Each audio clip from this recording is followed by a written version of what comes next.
साथ रिकॉर्डिंग करा रहा हूँ। मेरे साथ 10 प्ले करने के लिए अमीन चिश्ती साहब मेरा साथ देंगे। मोहम्मद अमीन चिश्ती साहब अपना लिखा हुआ कलाम अली तबस्सुम पेश कर रहा है।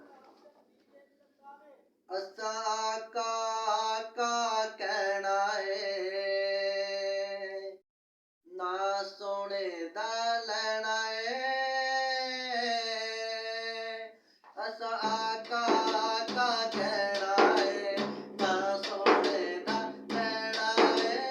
आका का कहना है ना सोने दा लैना है। आका का कहना है ना मदनी दा लैना है। आका का कहना है ना सोने दा लैना है। मंग लो जो अज मंगना है, मंग लो जो अज मंगना है। मंग लो जो अज मंगना है, मंग लो जो अज मंगना है। मंग लो जो अज मंगना है सोने दा पीतो लैना है। आका आका कहना है ना सोने दा लैना है।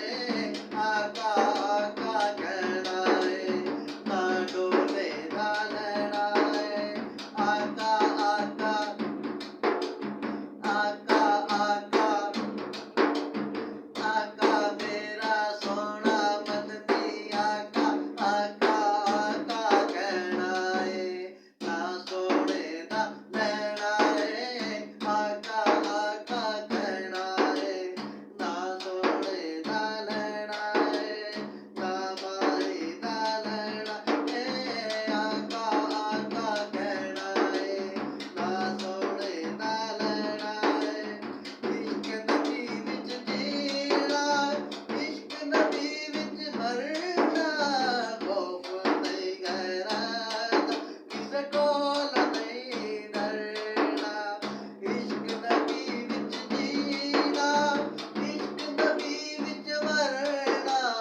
खौफ नहीं गैरत किसे कोल नहीं डरना। असा सच्चे आशिक आका दे, पक्के आशिक आका दे।